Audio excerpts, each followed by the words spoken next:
একটু কল্পনা করা যাক, মানে ধরুন একটা ওপেন হার্ট সার্জারি চলছে।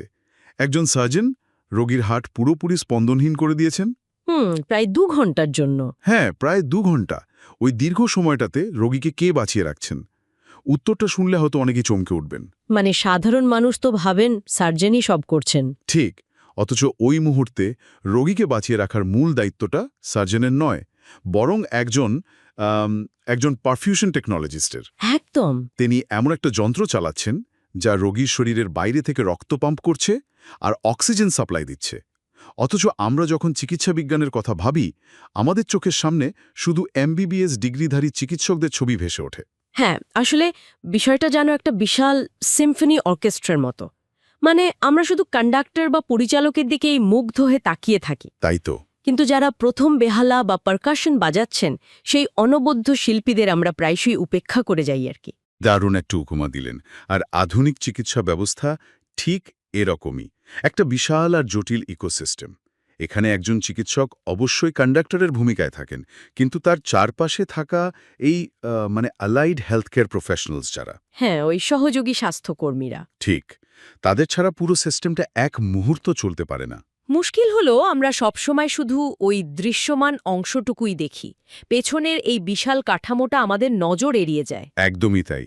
আর আজ আমরা সেই অদৃশ্য কিন্তু ভীষণ জরুরি কাঠামোর একেবারে ব্লুপ্রিন্ট নিয়ে আলোচনা করতে বসেছি। আমাদের হাতে রয়েছে all India institute of medical sciences অর্থাৎ এইমসের 2026 সালের বিএসসি কোর্সের অফিসিয়াল প্রসপেক্টাস। বাহ, এটা তো একটা বিশাল ইনফরমেশন সোর্স। হ্যাঁ, আর আমাদের লক্ষ্য শুধু পরীক্ষার্থীদের জন্য কয়েকটা তথ্য তুলে দেওয়া নয়, বরং এই প্রসপেক্টাসের লেন্স দিয়ে দেখা যে আগামী দিনে স্বাস্থ্য ব্যবস্থা ঠিক কোন দিকে এগোচ্ছে, 2030 সালের ওয়ার্কফোর্স কিভাবে তৈরি হচ্ছে। ঠিক আছে, চলুন বিষয়টির গভীরে ঢোকা যাক। শুরুতেই কিন্তু আমাদের ধারণার পরিধিটা একটু বাড়িয়ে নেওয়া দরকার। মানে একটা সময় ছিল যখন এইমস বলতে মানুষের মাথায় শুধু দিল্লির আনসারি নগরের একটা বিশাল ভবনের ছবি ভেসে উঠত। হ্যাঁ, আমরা তো ছোটবেলা থেকে সেটাই জেনে এসেছি। কিন্তু এখন চিত্রটা সম্পূর্ণ বদলে গেছে। এই প্রসপেক্টাস থেকে আমরা দেখতে পাচ্ছি, ধরুন ভোপাল, ভুবনেশ্বর, কল্যাণী।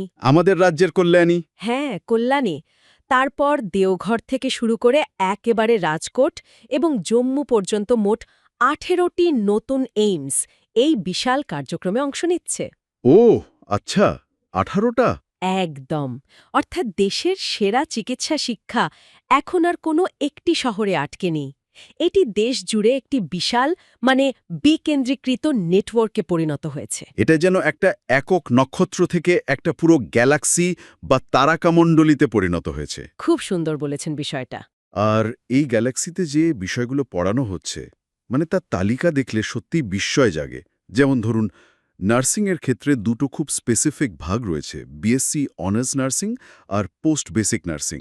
এই দুটোর মধ্যে আসলে তফাৎটা কোথায়? পার্থক্যটা মূলত প্রার্থীদের এক্সপিরিয়েন্স বা অভিজ্ঞতার স্তরে। বিএসসি অনার্স নার্সিং হল 4 বছরের একটা আন্ডারগ্র্যাজুয়েট ডিগ্রি, যা একেবারে নতুন ছাত্রীদের জন্য তৈরি। শুধু ছাত্রীদের জন্য? হ্যাঁ, প্রসপেক্টাস অনুযায়ী এটি শুধুমাত্র মহিলাদের জন্য সংরক্ষিত। অন্যদিকে পোস্ট বেসিক নার্সিং হল সেই সব পেশাদারদের জন্য যারা ইতিমধ্যেই নার্সিংয়ের ডিপ্লোমা করেছেন এবং প্র্যাকটিস করছেন। ও, মানে যারা অলরেডি ফিল্ডে আছেন। ঠিক। এই কোর্সের মাধ্যমে তাদের ক্লিনিক্যাল দক্ষতার সাথে একটা উন্নত তাত্ত্বিক জ্ঞান এবং প্রশাসনিক দক্ষতার মেলবন্ধন ঘটানো হয়, যাতে তারা ভবিষ্যতে লিডারশিপ রোলে যেতে পারেন। আচ্ছা। আর যেহেতু এটি একটি স্পেশালাইজড আপগ্রেডেশন কোর্স, তাই এটি শুধুমাত্র আইআইএমস দিল্লিতেই করানো হয়। ব্যাপারটা বেশ পরিষ্কার হলো, কিন্তু আমাকে সবচেয়ে বেশি অবাক করেছে অ্যালাইড অ্যান্ড হেলথ কেয়ার কোর্সগুলোর তালিকা। মানে এইমস যোধপুরে রয়েছে পারফিউশন টেকনোলজি, যার কথা আমি শুরুতেই বলছিলাম। হ্যাঁ, ভীষণ রেয়ার একটা সাবজেক্ট। আবার এইমস ভোপালে পড়ানো হচ্ছে নিউরো ইলেকট্রোফিজিওলজি, আর ঋষিকেশে রয়েছে স্লিপ ল্যাব টেকনোলজি। এখানে সবচেয়ে চমকপ্রদ বিষয়টা হল এই প্রতিটি কোর্সের ব্যবহারিক গুরুত্ব। ধরুন নিউরো ইলেকট্রোফিজিওলজির কথা। একজন সার্জন যখন ব্রেন টিউমার অপারেশন করছেন, খুব ক্রিটিক্যাল একটা সার্জারি। হ্যাঁ, আর তখন তার স্ক্যালপেল যাতে ভুল করে কোনো জরুরি স্নায়ুকে আঘাত না করে তা নিশ্চিত করার দায়িত্ব কিন্তু এই টেকনোলজিস্টদের। সত্যি, মানে তারাই গাইড করেন। একদম। তারা রিয়েল টাইমে রোগীর মস্তিষ্কের বৈদ্যুতিক সংকেত মনিটর করেন এবং সার্জনকে গাইড করেন। আবার ধরুন স্লিপ ল্যাব টেকনোলজির কথা। আধুনিক জীবনে স্লিপ অ্যাপনিয়া বা ইনসোমনিয়া তো মহামারীর আকার ধারণ করেছে। হ্যাঁ, ঘরে ঘরে এই সমস্যা। তাই একজন স্লিপ টেকনোলজিস্ট রোগীর ঘুমের প্যাটার্ন, ব্রেন ওয়েভ আর শ্বাস-প্রশ্বাস বিশ্লেষণ করে চিকিৎসকদের সঠিক রোগ নির্ণয়ে সাহায্য করেন। এই প্রযুক্তিগত কোর্সগুলোর কথা শুনলে মনে হয় চিকিৎসাবিজ্ঞান ক্রমশ অতি বিশেষায়িত বা হাইপার স্পেশালাইজড হয়ে যাচ্ছে। আগে যেখানে একজন সাধারণ টেকনিশিয়ান অনেক রকম কাজ করতেন, হ্যাঁ, ব্লাড টেস্ট থেকে শুরু করে এক্স-রে সবটাই করতেন। ঠিক, কিন্তু এখন সেখানে মস্তিষ্ক, ঘুম বা হৃৎপিণ্ডের জন্য আলাদা আলাদা এক্সপার্ট তৈরি করা হচ্ছে। যখন আমরা স্লিপ টেকনোলজি বা নিউরো ইলেকট্রোফিজিওলজির মতো কোর্স দেখি, তখন মনে হয় চিকিৎসাবিজ্ঞান কতটা নিখুঁত হয়ে যাচ্ছে। এই বিশেষায়িত কোর্সগুলো কি ভবিষ্যতে স্বাস্থ্য খাতে কর্মসংস্থানের রূপরেখা পুরোপুরি বদলে দেবে? নিশ্চিতভাবে বদলে দেবে। আর এর একটা অন্য দিকও আছে। এই স্পেশালাইজেশন আসলে প্রমাণ করে যে চিকিৎসা ব্যবস্থায় নির্ভুলতা কতটা বেড়ে গেছে। আগামী দিনে হাসপাতালের নিয়োগপত্রে শুধু টেকনিশিয়ান লেখা থাকবে না। মানে স্পেসিফিক পদের নাম লেখা থাকবে? হ্যাঁ, সেখানে স্পষ্টভাবে উল্লেখ থাকবে যে তারা নিউরো মনিটরিং এক্সপার্ট খুঁজছেন নাকি রেসপিরেটরি থেরাপিস্ট। স্বাস্থ্য খাত এখন জেনারেলাইজেশনের স্তর পেরিয়ে এমন এক যুগে প্রবেশ করেছে যেখানে প্রতিটি অঙ্গ এবং প্রতিটি প্রযুক্তির জন্য আলাদা মানব সম্পদ প্রয়োজন। কিন্তু এই যে এত নিখুঁত এবং অত্যাধুনিক কোর্স, এগুলোতে প্রবেশাধিকার পাওয়াটা যে কতটা কঠিন তা প্রসপেক্টাসের নিয়মকানুন দেখলেই বোঝা যায়। এই বিশাল গ্যালাক্সিতে প্রবেশ করতে হলে প্রার্থীদের একগুচ্ছ নির্মম প্রশাসনিক ফিল্টার পার হতে হয়। তা তো বটেই। আর প্রথম ফিল্টারটা পরীক্ষাও নয়, বরং রেজিস্ট্রেশন প্রক্রিয়া। একদম ঠিক ধরেছেন। এইমসের আবেদন প্রক্রিয়াকে সাধারণ কোনো কলেজের ফর্ম ফিল আপের সাথে গুলিয়ে ফেললে চলবে না। এখানে বেসিক রেজিস্ট্রেশন এবং ফাইনাল রেজিস্ট্রেশনের মতো বেশ কয়েকটা ধাপ আছে। হ্যাঁ, আমি পড়ছিলাম বিষয়টা। বেসিক রেজিস্ট্রেশন একবার সম্পন্ন হয়ে গেলে সেখানে কোনোভাবেই আর কিছু পরিবর্তন বা সংশোধন করা যায় না। একটা ছোট্ট ভুল, মানে ধরুন জন্ম তারিখ বা ক্যাটেগরি নির্বাচনে ভুল হলে সিস্টেম স্বয়ংক্রিয়ভাবে আবেদন বাতিল করে দেয়। আর সময়সীমাটাও তো খুব কড়া। অনলাইন রেজিস্ট্রেশন শুরু হচ্ছে 25 মার্চ 2026 আর শেষ হবে 24 এপ্রিল 2026 বিকাল 5টায়। মানে একটা খুব ছোট উইন্ডো দেওয়া হয় বসন্তের শুরুতে। হ্যাঁ, আর বয়সের নিয়মটাও কিন্তু অত্যন্ত কড়া। প্রার্থীর বয়স ন্যূনতম 17 বছর হতে হবে এবং তার জন্য একটি নির্দিষ্ট কাট অফ ডেট বেঁধে দেওয়া হয়েছে। ঠিক, 31 ডিসেম্বর 2026-এর মধ্যে প্রার্থীর বয়স অন্তত 17 বছর হতেই হবে। অর্থাৎ 2 জানুয়ারি 2010-এর পরে জন্ম হলে আবেদন করার কোনো সুযোগই নেই। এই প্রশাসনিক কঠোরতার পেছনের কারণটা কিন্তু মনস্তাত্ত্বিক। মনস্তাত্ত্বিক মানে ঠিক কী রকম? প্রার্থী যদি একটা ফর্ম নির্দেশিকা মেনে নির্ভুলভাবে পূরণ করতে না পারে, তবে ভবিষ্যতে সে একজন রোগীর আইসিইউ চার্ট বা ওষুধের মাত্রা কতটা নিখুঁতভাবে সামলাবে। বাহ, এটা তো একটা দারুণ পয়েন্ট। এই শূন্য সহনশীলতা বা জিরো টলারেন্স নীতি আসলে প্রার্থীদের মনোযোগ আর নিয়মানুবর্তিতার প্রথম পরীক্ষা। আর যোগ্যতার মাপকাঠিগুলোর ক্ষেত্রেও কিছু সূক্ষ্ম জিনিস নজরে পড়ার মতো। উচ্চ মাধ্যমিকে ইংরেজি, ফিজিক্স, কেমিস্ট্রি এবং বায়োলজি থাকতে হবে। আর জেনারেল, ইডব্লিউএস, ওবিসি প্রার্থীদের ন্যূনতম 55% নম্বর পেতে হবে নার্সিংয়ের জন্য। আর প্যারামেডিক্যালের জন্য 50%। হ্যাঁ, কিন্তু একটা অদ্ভুত জিনিস দেখলাম, রেডিওলজি বা অপটোমেট্রির মতো কিছু কোর্সে উচ্চ মাধ্যমিকে বায়োলজির বদলে অঙ্ক থাকলেও আবেদন করা যায়। এর কারণটা পুরোপুরি বিজ্ঞান ভিত্তিক। রেডিওলজি বা মেডিকেল ইমেজিংয়ের কাজটা মূলত ফিজিক্স এবং জ্যামিতির ওপর নির্ভরশীল। আচ্ছা। এক্স-রে বা এমআরআই মেশিনের ক্যালিব্রেশন, রেডিয়েশনের মাত্রা নির্ধারণ, এসবের জন্য বায়োলজির চেয়ে অঙ্কের ধারণা বেশি কাজে লাগে। তাই এইমস খুব ভেবেচিন্তেই এই যোগ্যতার মাপকাঠিগুলো স্থির করেছে। আবেদন ফি নিয়েও একটু বলে রাখি, জেনারেল এবং ওবিসিদের জন্য 2000 টাকা, এসসি, এসটি এবং ইডব্লিউএসদের জন্য 1600 টাকা, আর ফিজিক্যালি চ্যালেঞ্জড বা পিডব্লিউবিডি প্রার্থীদের জন্য সম্পূর্ণ বিনামূল্য। এটা একটা ভালো উদ্যোগ। কিন্তু এবার এমন একটা নিয়মের কথায় আসা যাক, যেটা পড়ে আমি রীতিমতো থমকে গিয়েছিলাম। সেটা হলো মাঝপথে কোর্স ছাড়ার জরিমানা বা পেনাল্টি ক্লজ। হ্যাঁ, এই বিষয়টা নিয়ে প্রচুর আলোচনা হয়। বিলাসপুর বা দেওঘরের মতো প্রতিষ্ঠানে ভর্তি হওয়ার পর কেউ যদি কোর্স ছেড়ে দেয় তবে তাকে ৫,০০০ টাকা ক্ষতিপূরণ দিতে হয়। কিন্তু এইমস পার্টনার ক্ষেত্রে এই জরিমানার অঙ্ক এক লাফে ৫০,০০০ টাকা। ৫০,০০০? হ্যাঁ, এটা অনেকটাই বেশি। এটা অনেকটা ইগলস ব্যান্ডের বিখ্যাত গান হোটেল ক্যালিফোর্নিয়ার মতো মনে হচ্ছে, যেখানে আপনি যখন খুশি চেক ইন করতে পারেন কিন্তু কখনোই ছেড়ে বেরোতে পারবেন না। কিন্তু একটা সরকারি প্রতিষ্ঠানে জরিমানার অঙ্কে এত বড় বৈষম্য কেন? মানে এই বিশাল জরিমানার বৈষম্য কি প্রার্থীদের পছন্দের উপর কোনো মানসিক প্রভাব ফেলবে না? এই ৫০,০০০ টাকার জরিমানার অঙ্কটা সাধারণ চোখে খুব কঠোর মনে হতে পারে, কিন্তু এর পেছনের অর্থনীতি এবং সিস্টেমিক সমস্যাটা বোঝা খুব জরুরি। একটু বুঝিয়ে বলবেন বিষয়টা। ভারতের সরকারি মেডিকেল সিটের জন্য তীব্র হাহাকার রয়েছে। একজন শিক্ষার্থীর পেছনে সরকার, মানে দেশের করদাতাদের, বিপুল পরিমাণ অর্থ ব্যয় হয়। অনেক সময় দেখা যায় কিছু শিক্ষার্থী নিট পরীক্ষার প্রস্তুতির জন্য ১ বছর ড্রপ দেয়। হ্যাঁ, এটা তো খুব কমন ট্রেন্ড। আর তখন তারা ব্যাকআপ হিসাবে এইমসের নার্সিং বা অ্যালাইড কোর্সে ভর্তি হয়ে সিট আটকে রাখে। তারপর পরের বছর এমবিবিএসের সুযোগ পেলে তারা এই কোর্স মাঝপথে ছেড়ে দেয়। বুঝতে পারছি। আর যেহেতু মেডিকেল কোর্সগুলোতে মাঝপথে বা ল্যাটারাল এন্ট্রির কোনো সুযোগ থাকে না, তাই ওই সিটটা আগামী ৩-৪ বছরের জন্য পুরোপুরি ফাঁকা পড়ে থাকে। একদম সঠিক বিশ্লেষণ। একটা শূন্য আসন মানে শুধু টাকার অপচয় নয়, বরং দেশের স্বাস্থ্য ব্যবস্থা থেকে একজন দক্ষ টেকনোলজিস্ট বা নার্সকে চিরতরে হারিয়ে ফেলা। একজন যোগ্য প্রার্থী যে হয়তো সত্যিই এই পেশায় আসতে চেয়েছিল, তার সুযোগটা ছিনিয়ে নেওয়া হয়। তাই তো। পাটনার মতো প্রতিষ্ঠানে হয়তো অতীতে এই সিট ব্লকিংয়ের প্রবণতা অত্যন্ত বেশি দেখা গেছে। তাই তারা এই কঠোর ডিটারেন্ট বা প্রতিরোধমূলক ব্যবস্থা নিতে বাধ্য হয়েছে। এই বিশাল জরিমানা আসলে শিক্ষার্থীদের প্রতি একটা কড়া বার্তা। যদি তুমি কোর্সের প্রতি 100% দায়বদ্ধ না হও, তবে অন্যের জায়গা নষ্ট করো না। এই দায়বদ্ধতা প্রমাণের আরেকটা ধাপ দেখা যায় ওপেন রাউন্ড বা উন্মুক্ত কাউন্সেলিংয়ের সময়। প্রসপেক্টাসে বলা আছে, ওপেন রাউন্ডে অংশ নিতে হলে নার্সিংয়ের জন্য বেশ মোটা অঙ্কের একটা সিকিউরিটি ডিপোজিট জমা রাখতে হয়। এটাও তো সেই একই দর্শনের অংশ, তাই না? নিশ্চিতভাবে এটি একটি ইকোনমিক ফিল্টার। শেষ রাউন্ডে এসে কেউ যেন খামখেয়ালি করে সিট অ্যালটমেন্ট নিয়ে পরে আর ভর্তি না হয়, সেটা আটকাতেই এই আর্থিক সুরক্ষা বা সিকিউরিটি মানির ব্যবস্থা রাখা হয়েছে।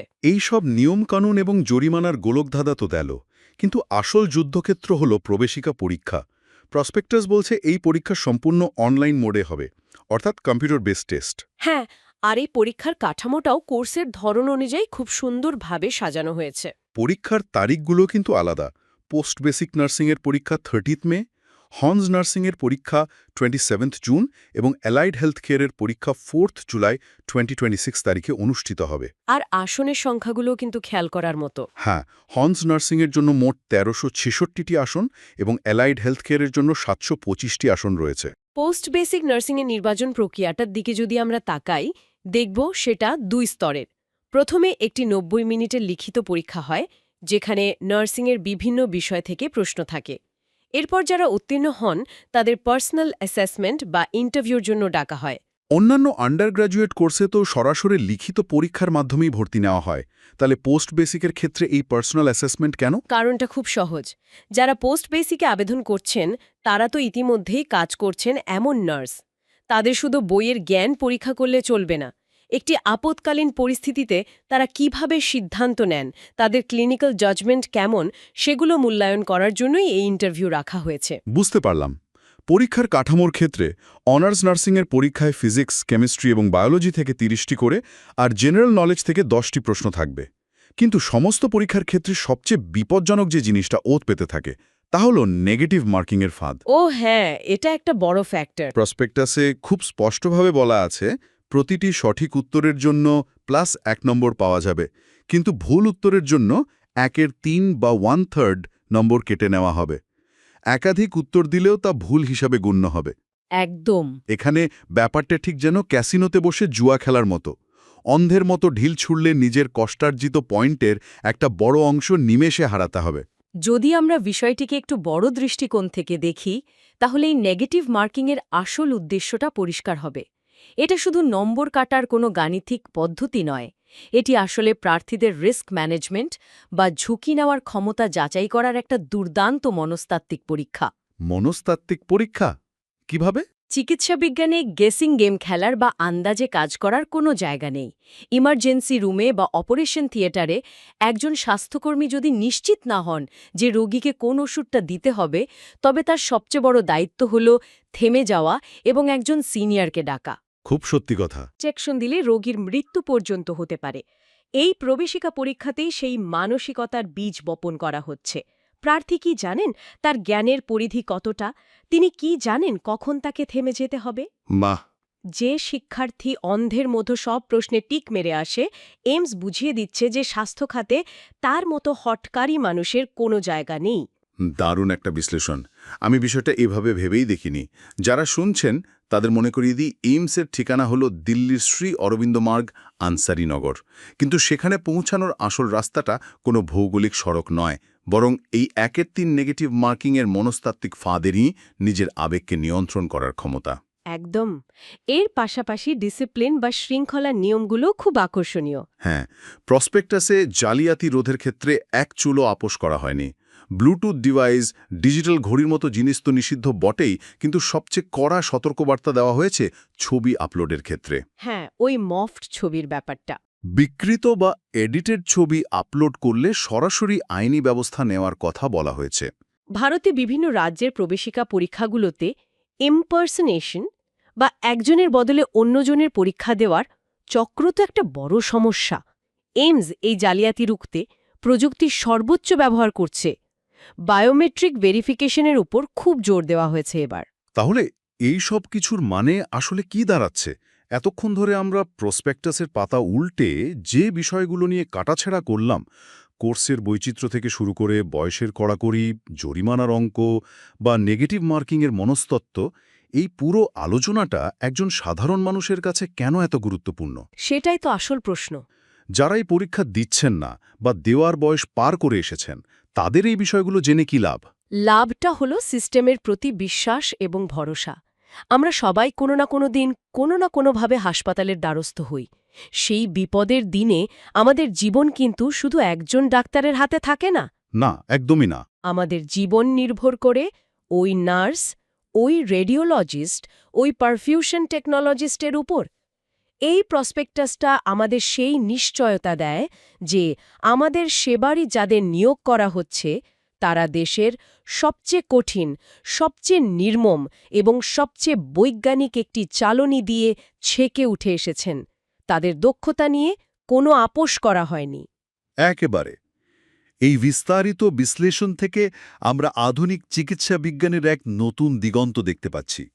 কিন্তু আজকের এই আলোচনা শেষ করার আগে একটা বিষয়ে আমরা একটু ভাবতে পারি। কি বিষয়? প্রযুক্তির এই যুগে এইমস যখন স্লিপ ল্যাব টেকনোলজি বা নিউরো ইলেকট্রোফিজিওলজির মতো কোর্সগুলো আরও বেশি করে মূল স্রোতে নিয়ে আসছে, তখন আমরা আসলে কোন ভবিষ্যতের দিকে এগোচ্ছি? এটা সত্যি ভাবার মতো একটা দিক। ভেবে দেখুন, হয়তো আগামী 10 বা 15 বছরের মধ্যে এই পেশাগুলোর সংজ্ঞা আরও বদলে যাবে। আজ যারা এই কঠিন প্রবেশিকা পরীক্ষা পেরিয়ে ওই কোর্সগুলোতে ভর্তি হচ্ছেন, তারাই হয়তো হবেন আগামী দশকের প্রথম প্রজন্মের সাইবার মেডিক্স। সাইবারমেডিক্স শব্দটা বেশ ইন্টারেস্টিং।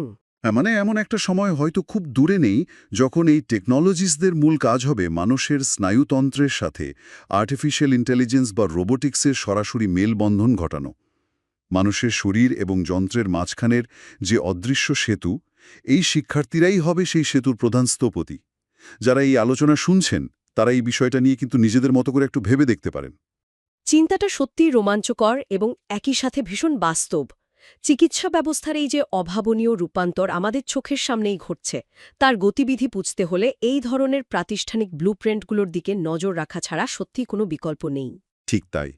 একটা আপাত নিরস প্রসপেক্টাসের পাতায় যে আগামী দিনের স্বাস্থ্য পরিষেবার এত বড় একটা গল্প লুকিয়ে থাকতে পারে, সেটা সত্যি ভাবার মতো বিষয়। আশা করি আজকের এই আলোচনা সাধারণ ভাবনার বাইরে গিয়ে নতুন কিছু আবিষ্কার করতে সাহায্য করেছে।